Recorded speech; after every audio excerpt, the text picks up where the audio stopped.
ಬೆಂಗಳೂರು ಉತ್ತರ ಬಿಜೆಪಿ ಅಧ್ಯಕ್ಷರಾದಂತಹ ಹರೀಶ್ ಅವರು ನೇರ ಸಂಪರ್ಕದಲ್ಲಿ ಜಾಯ್ನ್ ಆಗ್ತಾ ಇದ್ದಾರೆ. ಹರೀಶ್ ಅವರೇ, ಜೋರಾಗಿ ನಡೀತಾ ಇದೆಯಾ ಸಂಭ್ರಮಾಚರಣೆ?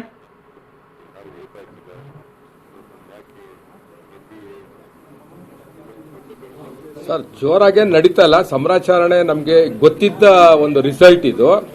ಬಟ್ ಒಂದೇನಪ್ಪಾ ಅಂದ್ರೆ ಎಲ್ಲ ರಾಜಕೀಯ ಪಕ್ಷಗಳಲ್ಲಿ ಕಲಿಬೇಕಾದಂತ ಪಾಠ ಒಗ್ಗಟ್ಟಿನ ಮಂತ್ರದಲ್ಲಿ ಜಯ ಇದೆ ಅಂತ. ಇವತ್ತು ಯಾವುದೇ ಒಂದು ಪಕ್ಷ ತನ್ನೊಂದು ಕಾಲ್ ಮೇಲೆ ನಿಂತ್ಕೊಂಡು ರಾಜ್ಯವನ್ನ ಆಳೋದು, ದೇಶವನ್ನ ಆಳೋಂತ ಕಾಲ ಹೋಗಿದೆ. ಇವತ್ತೇನಿದ್ರು ಅಲಿಯನ್ಸ್, ಬಟ್ ಅಲಿಯನ್ಸ್ ಮಾಡ್ಬೇಕಾದ್ರೆ ಆ ಧರ್ಮ ಇದೆಯಲ್ಲ, ಆ ರಾಜಧರ್ಮನ ಪಾಲನೆ ಮಾಡಬೇಕು. ಇವತ್ತು ಎಲ್ಲೋ ಒಂದ್ ಕಡೆ ಕಾಂಗ್ರೆಸ್ ಮತ್ತೆ RJD ಮೊದ್ಲೇ ಎಡುಬಿಟ್ರು. ಅವ್ರು ಅಲಯನ್ಸ್ ಮಾಡ್ಕೊಂಡ ಪಾರ್ಟ್ನರ್ಗಳೇ ಅವ್ರವರೇ ಕಿತ್ತಾಡ್ಕೊಂಡು ಫ್ರೆಂಡ್ಲಿ ಮ್ಯಾಚ್ ಅಂತೆ, ಅದಾದ್ಮೇಲೆ ಸೀರಿಯಸ್ ಮ್ಯಾಚ್ ಅಂತೆ, ಅದಾದ್ಮೇಲೆ ಫೈನಲ್ಸ್ ನಾವು ಬಿಜೆಪಿ ವಿರುದ್ಧ ಹೋರಾಟ ಮಾಡ್ತೀವಿ ಅಂತ ಹೇಳಿದ್ದು. ಸೊ ನನ್ಗನ್ಸುತ್ತೆ ಅಲ್ಲೇ ಎಡುಬಿಟ್ರು ಅವ್ರು ಫಸ್ಟ್. ಯಾಕಂದ್ರೆ ಅಲಯನ್ಸ್ ಮಾಡ್ಕೋಬೇಕಾದ್ರೆ ಎಡುಬಿಟ್ರು. ನಮ್ಮಲ್ಲಿ ನಾವು ಅವತ್ತಿಂದ ಹೇಳ್ಕೊಂಡ್ ಬಂದ್ವಿ, ನಮ್ಗೆ ನಿತೀಶ್ ಕುಮಾರ್ ಅವ್ರ ಮೇಲೆ ನಂಬಿಕೆ ಇದೆ, ನಾವು ನಿತೀಶ್ ಕುಮಾರ್ ಅವ್ರ ಜೊತೆನೆ ಹೋಗ್ತೀವಿ ಅಂತ ಹೇಳಿದ್ವಿ. ಸೊ ನಾವು ಅವ್ರ ಜೊತೆ ನಿಂತ್ಕೊಂಡ್ವಿ. ಕಳೆದ ಬಾರಿ ನಮ್ದು ಜಾಸ್ತಿ MLAಗಳಿದ್ರು, ನಾವು ಅವ್ರನ್ನೇ CM ಅನ್ನ ಮಾಡಿದ್ವಿ. ಅದೇ ನಮ್ಮ ರಾಜಧರ್ಮವನ್ನ ನಾವು ಕಾಪಾಡ್ಕೊಂಡ್ವಿ.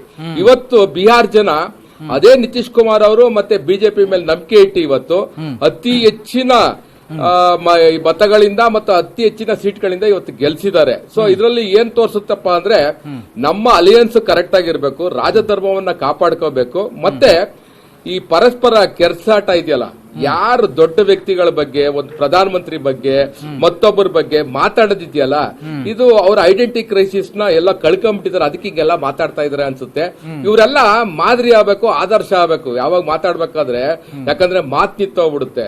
ಇವತ್ತು ಹೆಂಗ್ ಮಾತಾಡಿದಾರೆ, ಏನೇನ್ ಮಾತಾಡಿದಾರೆ ಅಂದ್ರೆ, ಈ ಚುನಾವಣೆಯಲ್ಲಿ ತಾವು ಹಿಂದೆ ಒಂದು 10 ದಿವಸದಿಂದ ನೋಡ್ಬಿಟ್ರೆ ನಮ್ಗೆ ಅಸಹ್ಯ ಆಗ್ಬಿಡ್ತೈತೆ, ರಾಜಕಾರಣನೇ ಅಸಹ್ಯ ಆಗ್ಬಿಡ್ತೈತೆ. ಹಂಗೆಲ್ಲ ಮಾತಾಡಿದ್ದಾರೆ. ಅದು ಮಾತಾಡಬಾರ್ದು. ಮುಂದಿನ ದಿನಗಳಲ್ಲಿ ಒಂಚೂರು ಗಾಂಭೀರ್ಯದಿಂದ ಮಾತಾಡಬೇಕು. ಡೆವಲಪ್ಮೆಂಟ್ ಬಗ್ಗೆ ಮಾತಾಡ್ಲಿ, ನಮ್ಮ ವೈಫಲ್ಯದ ಬಗ್ಗೆ ಮಾತಾಡ್ಲಿ, ಪರ್ಸನಲ್ ಆಗಿ ಯಾರು ಮಾತಾಡಬಾರ್ದು ಅಂತ ನನ್ನ ಅನಿಸಿಕೆ. ನನಗೆ ಭಾರಿ ಖುಷಿಯಾಗಿದೆ. ಯಾಕೆಂದ್ರೆ ಈ ಬಾರಿನೂ ಬಿಜೆಪಿ ಅತಿ ಹೆಚ್ಚು 101 ಸೀಟಲ್ಲಿ ನಾವು 82-83 ಸೀಟ್ ಗೆದ್ದಿದ್ವಿ. So almost rate it is more than 90%. ನಮ್ಗೆ ಅದು ಖುಷಿ ತಂದಿದೆ. ಭರತ್ ಅವರೇ, ಗ್ಯಾರಂಟಿಗಳ ಸರದಾರರು, ಗ್ಯಾರಂಟಿಗಳ ಕರ್ತೃಗಳು ಯಾರು ಅನ್ನುವಂಥದ್ದು ನಿಮ್ಗೆ ಬಹಳ ಚೆನ್ನಾಗಿ ಗೊತ್ತಿದೆ. ಎಲ್ಲೋ ಒಂದು ಕಡೆ ತಾವು ಕೂಡ ಅದನ್ನೇ ಅನುಸರಿಸಿದ್ದಕ್ಕೆ ತಮಗೇನಾದರೂ ಜಯ ಸಿಕ್ತು ಅಂತ ಒಪ್ಕೊಳ್ತೀರಾ ತಾವು, ಹರೀಶ್ ಅವರೇ?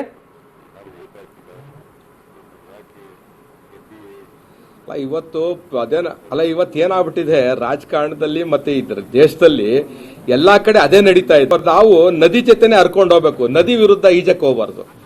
ಇವತ್ತಿನ ದಿನಗಳಲ್ಲಿ ಈ ಗ್ಯಾರಂಟಿಗಳು ನಾವು ಅದ್ರ ವಿರುದ್ಧ ಇದೀವಿ. ಆದ್ರೆ ಹೆಂಗಿರ್ಬೇಕು ಗ್ಯಾರಂಟಿ ಅಂದ್ರೆ, ಸರ್ಕಾರ ದಿವಾಳಿ ಆಗಬಾರ್ದು.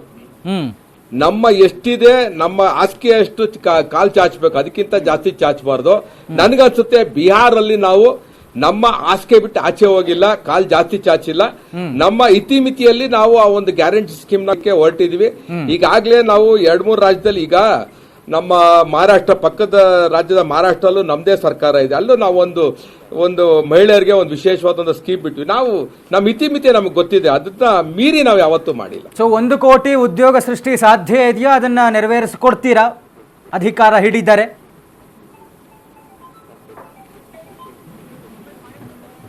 ಸರ್, ನಾನು ಈಗ ಯಾರೋ ನಮ್ಮ ಸ್ನೇಹಿತರು ಮಾತಾಡ್ತಾ ಇದ್ರು, ಬಿಹಾರ್ ಜನರು ಯಾವುದೇ ಕೆಲಸದಲ್ಲಿ ಅವರು ದೇ ಆರ್ ವೆರಿ ಎಫಿಷಿಯಂಟ್, ಅವ್ರಿಗೆ ಸ್ಕಿಲ್ ಇದೆ, ಅವ್ರಿಗೆ ಅವಕಾಶ ಇರಲಿಲ್ಲ.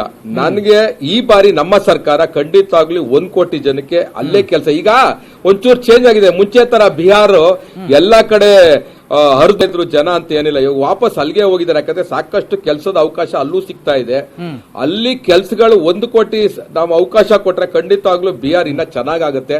ನಮ್ಗೆ ಇಡೀ ದೇಶದಲ್ಲಿ ಎಲ್ಲಾ ರಾಜ್ಯಗಳು ಚೆನ್ನಾಗಾಗಬೇಕಂತ ಆಸೆ. ಆ ನಿಟ್ಟಿನಲ್ಲಿ ಬಿಹಾರ ಚೆನ್ನಾಗಾಗ್ಲಿ ಅಂತ ನಾನು ಆಶಿಸ್ತೀನಿ. ನನಗೆ ನಂಬಿಕೆ ಇದೆ, ನಮ್ಮ ಸರ್ಕಾರ, ನಿತೀಶ್ ಕುಮಾರ್ ಅವರು, ಸನ್ಮಾನ್ಯ ನರೇಂದ್ರ ಮೋದಿ ಅವರ ಯೋಜನೆ, ಕಾರ್ಯವೈಖರಿ ಖಂಡಿತವಾಗ್ಲೂ ಬಿಹಾರ್ನ ಒಂದು ಹೊಸ ರೂಪ ಕೊಡುತ್ತೆ. ಬಿಹಾರ ಒಂದು ಉನ್ನತ ಸ್ಥಾನಕ್ಕೆ ತಗೊಂಡೋಗುವಂತ ಕೆಲಸ ಮಾಡುತ್ತೆ. ಎಸ್, ಥ್ಯಾಂಕ್ ಯು ಹರೀಶ್ ಅವರೇ, ಅಶ್ವವೇಗ ವಾಹಿನಿ ಜೊತೆ ಮಾತನಾಡೋದಕ್ಕಾಗಿ.